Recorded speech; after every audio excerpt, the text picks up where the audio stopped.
হায়াত মওত আমি তোমাদেরকে দান করলাম শুধু পরীক্ষা করার জন্য, পরীক্ষা করার জন্য।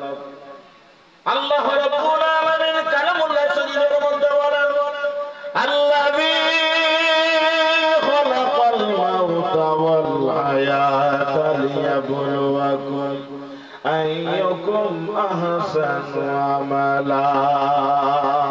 একটা জবান বন্ধ রাখবা না, মায়ার সুরে ডাক দেন আল্লাহু আকবার। আল্লাহ রাব্বুল আলামিন বলে, ওরে দুনিয়ার মানুষ, হায়াত এবং মওত আমি তোমাদেরকে দান করলাম পরীক্ষা করার জন্য। এই হায়াতের জিন্দেগিতে তুমি কি করছো, ভালো মন্দ কি করছো, একদিন আমি মাওলার দরবারে জবাব দিতে হবে। তারপরে আমার আল্লাহ বলে, বান্দা একটু চিন্তা করো, একটু চিন্তা করো। ওহুয়াল আজিজুল গাফুর, আমি আল্লাহ ক্ষমাশীল, আমি আল্লাহ ক্ষমাশীল। আমার দ্বারে চাও, আমি আল্লাহ তোমারে মাফ করব, কারণ আমি আল্লাহ তোমারে বড় মায়া করে বানাইছি। কথা বলুন ঠিক কিনা? আমার আল্লাহ রাব্বুল আলামিন বলে, রে দুনিয়ার মানুষ, রে দুনিয়ার মানুষ, গলা থেকে পাও পর্যন্ত ওর বডিটার আমি মিস্তুর দিয়ে বানাইলাম, আর তুতার নিচ থেকে মাথা পর্যন্ত এই যে তোমার মুখমণ্ডলটা, এই যে তোমার মাথা, আমি আল্লাহ এই জায়গাটার মধ্যে মিস্তুর লাগাই নাই। এই জায়গাটারে আমি আল্লাহর কুদরতি হাত দিয়া বানাইছি। এই কপালটারে আমি আল্লাহ কুদরতি হাত দিয়া বানাইলাম। এই নাকটারে আমি আল্লাহর কুদরতি হাত দিয়া বানাইলাম। তোমার মুখের দিকে দুইটা টুর দেখা যায় সাফাতান, এই দুইটা টুর আমি আল্লাহ নিজের হাতে বানাইলাম। তোমার মুখের মধ্যে যা কিছু আছে, মাথার মধ্যে যা কিছু আছে, আমি আল্লাহ নিজের হাতে বানাইলাম। কেন জানুনি রে বান্দা, কেন জানুনি? জানুনি ইল্লা লিয়াবুদু, আমি আল্লাহ ইবাদত করার জন্য, দাসত্ব করার জন্য, গোলামি করার জন্য। আওয়াজ করে বলা যাবে কি সুবহানাল্লাহ? সুবহানাল্লাহ। বাবারা আমার মনোযোগ, গলা থেকে পাও পর্যন্ত বানাইলাম মিস্তুর দিয়া, ওটা ফেরেশতা দিয়া। মুখমণ্ডলী মাথা আমার আল্লাহ বানিয়েছেন নিজের হাত দিয়া। আল্লাহ কেন আমারে তোমার নিজের কুদরতি হাত আমাকে বানানোর ক্ষেত্রে ইউজ করলাম? আমার আল্লাহ বলে, বান্দারে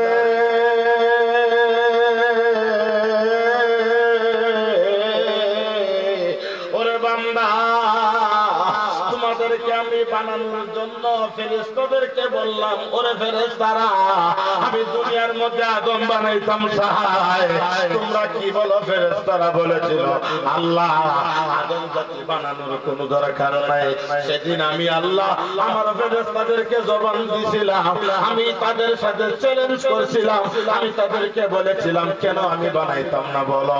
তারা বলে, আল্লাহ মানুষ বানাইবার 500 বছর আগে তুমি জিন জাতি বানাইছিলা, তারা ইবাদত করে নাই, একে একে 5 বার ধ্বংস করে দেওয়া হলো। আমার আল্লাহ সেদিন বলেছিলেন, ফেরেশতারা আমি আমার আদমরে বানাইতাছি, তোমরা শুনো।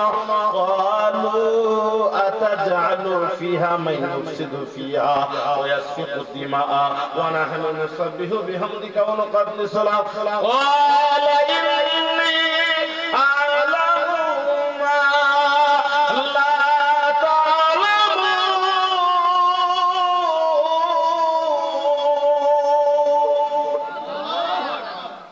আমার আল্লাহ বলেন, ওয়ালা ইন্নী আ'লামু মা লা তা'লামুন, আমি আল্লাহ যা জানি, আমি আল্লাহ যা বুঝি, পৃথিবীর কেউ জানে না। আজকে আমার আল্লাহ ফেরেশতাদেরকে বলতেছে, ফেরেশতারা ওই প্রচন্ড গরমের মধ্যে তারা কি কোনদিন জাহান্নাম দেখছে? কোনা দেখে নাই। জান্নাত দেখছে? কোনা দেখে নাই। দেখ আমার বান্দারা, সালাতুল জোহরের নামাজ আদায় করে তারা মৌমাছির মতো জান্নাতের মধ্যে, জান্নাতের প্যান্ডেলের ভিতরে চলে আসতেছে। কেন? আমি আল্লাহর কালামুল্লাহ ওয়াজ শোনার জন্য, আমার হাবিবের রাসালাতের জবানের বয়ান শোনার জন্য, ওলি আল্লাহর বয়ান শোনার জন্য। এরপরে তারা তোরা বলেছিল আমার বান্দা ইবাদত করে বেড়াতে, আমার বান্দা এত গরমের মধ্যে এই মাহফিলের মধ্যে চলে আসতেছে, তোরা সাক্ষী থাক। আমার বান্দারা যে রাস্তাটা যাইতেছে সেই রাস্তার মধ্যে নূরের বিছানা বিছায়া দে। আমার বান্দা যদি মাহফিলের মধ্যে আসতে যাইয়া মাহফিল শেষ করে বাড়ির মধ্যে যাওয়ার পথে যদি মারা যা, আজকের মরণটা সাধারণ মরণ হবে না, এই মরণটা হবে শহীদি মরণ। এই মরণটা হবে শহীদি মরণ। আওয়াজ করে বলা যাবে কি সুবহানাল্লাহ। তাহলে বাবা আমার, আল্লাহ আপনি আমাকে মায়া করেনি, কথা বলেন, করেনি। এক ফ্যামিলির মধ্যে যদি পাঁচ ভাই থাকে, কয় ভাই? পাঁচ ভাই। বড় ভাই যদি কাজ না করে, মাঝারাটা খালি তারে,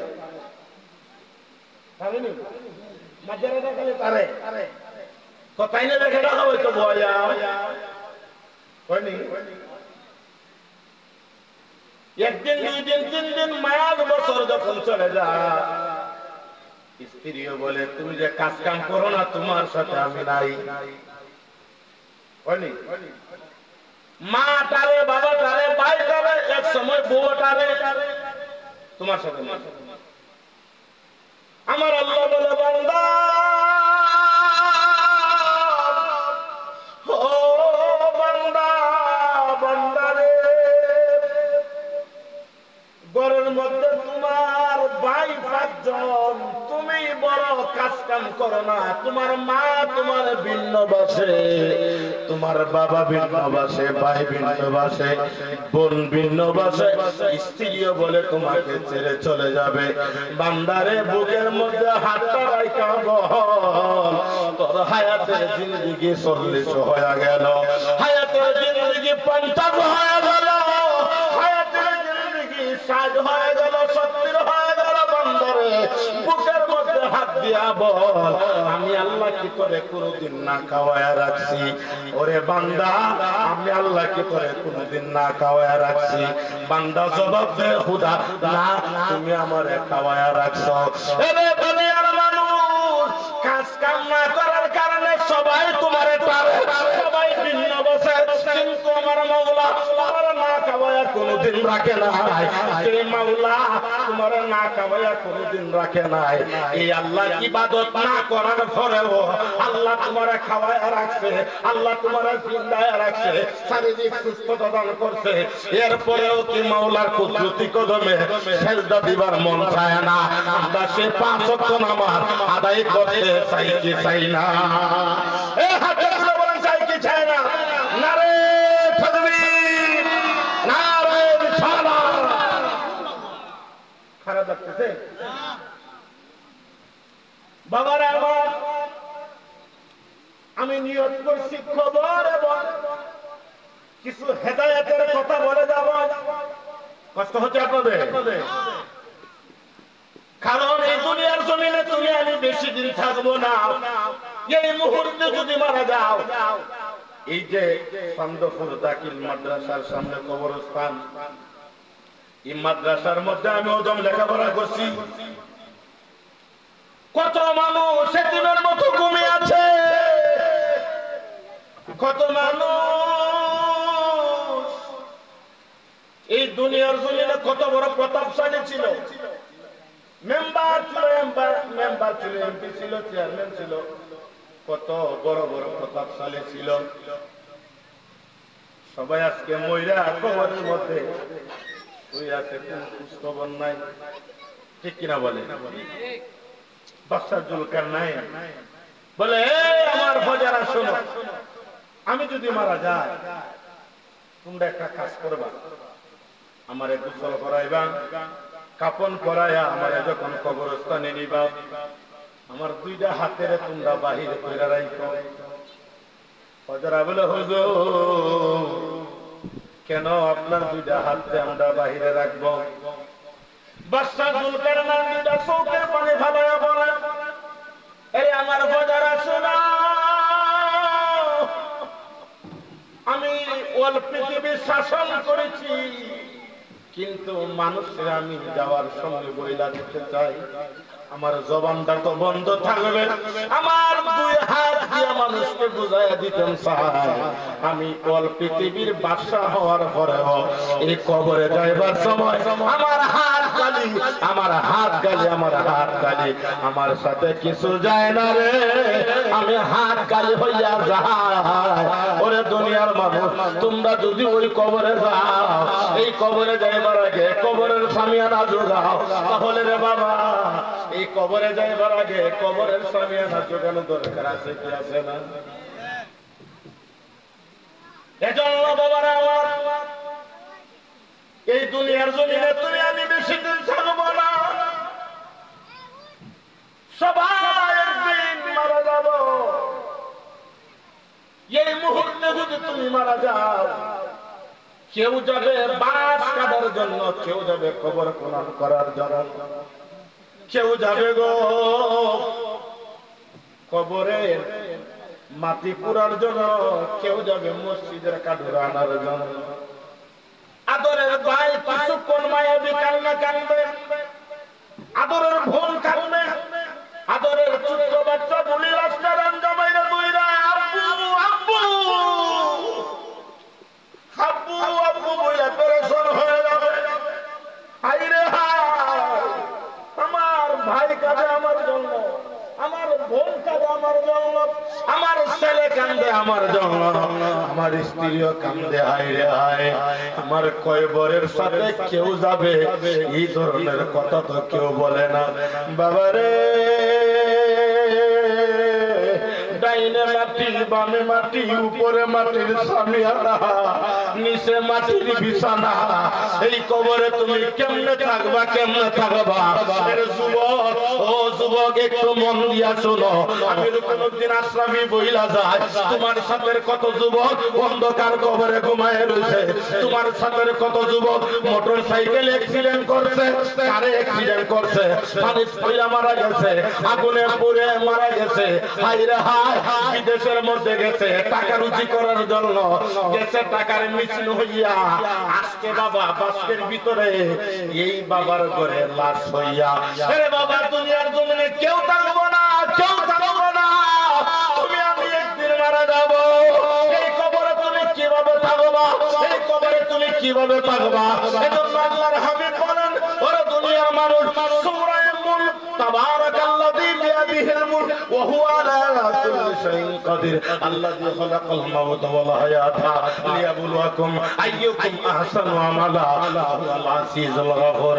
আল্লাহর হাবিব ফরমান, সূরা মুলক কোন মুমিন মুসলমান যদি 41 বার পরে 41 বার পাঠ করার কারণে আমার আল্লাহ রাব্বুল আলামিন তার কবরের আযাব মাফ করে দিব। আওয়াজ করে বলা যাবে কি সুবহানাল্লাহ?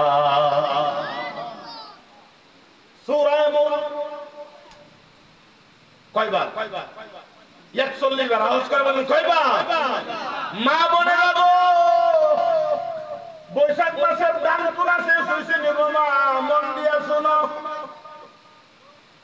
কোরআন শরীফ ঘরের মধ্যে, ঘরে কোরআন মধ্যে লটকায় রাখছো, খবর নাই খবর নাই।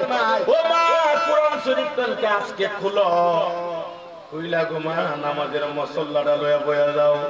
সূরা মুলক কোন মুমিন মুসলমান নর এবং নারী ইমানি হালতে 41 বার তেলাওয়াত করার কারণে আল্লাহ পাক তার কবরের আযাব মাফ করে দিবে। আল্লাহর হাবিব ফরমান, সূরা মুলক কোন ব্যক্তি যদি সালাতুল ইশার নামাজের পরে সূরা মুলক পড়ার কইরা যদি ঘুমা, এই রাত্রে বেলা যদি মারা যায়, এই ব্যক্তির কবরস্থানে রাখতে সময় হবে, এই ব্যক্তির জান্নাতি পোশাক পরায়া জান্নাতে ঘুম পাড়ায়া দিতে আমার আল্লাহ সম করবে না। আওয়াজ করে বলা যাবে কি সুবহানাল্লাহ? আল্লাহু আকবার। ইয়া জিন্দাবাদ। আল্লাহর হাবিব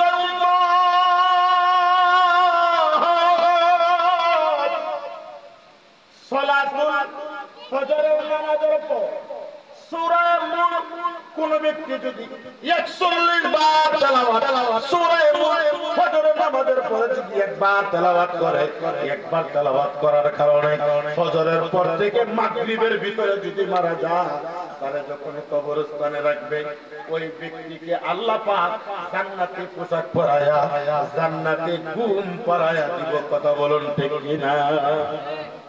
তাহলে বাবা আমার সূরা মুলক আপনি আমি শিক্ষা দরকার আছে নি? যারা মুখস্থ পারেন না দেখে দেখে পড়বেন, দেখে পড়া উত্তম, দেখে পড়া কি উত্তম, খালি যাওয়া সেখানে দেখে পড়া উত্তম। আপনি কোরআন শরীফ পড়ছেন, আপনার বয়স হয়ে গেল 70 বছর 80 বছর, আপনার ঘরে মোবাইল আছে, সূরা মুলক আপনি সাইরা দেন, সূরা মুলক আপনি শুনেন, আর দুইটা চোখের পানি ফলায় কান্দেন। আল্লাহ পাক নিয়ম মনের খবর জানে, আপনি মন দিয়া শোনার কারণে আমার আল্লাহ আপনার মাফ করবা। জুড়ে কোন সুবহানাল্লাহ। তাহলে বাবার আমার সবাই একদিন মারা যাব, ওই কবরস্থানে যাওয়ার আগে ডাইনে মাটি বামে মাটি উপরে মাটির ছামিয়ানা নিচে মাটির বিছানা, ওই কবরে যাওয়ার আগে আপনি আমি কবরের ছামিয়ানা জোগাড় করা দরকার আছে কি আছে? জোরে করে আছে কি আছে না? বাবার আমার এটা হলো হজ্জের মৌসুম, কত মানুষ মক্কা মদিনার উদ্দেশ্যে রওনা হয়ে যাচ্ছে। এজন্য আশেক বলে ও জানে ওয়ালা হাজি, ও জানে ওয়ালা হাজি, জব যাও তুম মদিনা দরবারে মুস্তফা মে মেরা সালাম कहना, दरबारे मुस्तफा में मेरा सलाम कहना। आशे बोले दुनियार মানুষ কে যাও, কে মদিনার মধ্যে যাও, দাঁড়াও দাঁড়াও রে, দাঁড়াও দাঁড়াও দাঁড়াও, ও ভাই তুমি কই যাও? আশে বলে আমি মক্কা শরীফে যাই, মক্কা শরীফের পরে কই যাইবা? আমি মদিনা যাইব। দাঁড়াও দাঁড়াও দাঁড়াও, মদিনা যেহেতু যাইবা, মদিনার মধ্যে যাইয়া আমার নবীর রওজার মধ্যে যাইয়া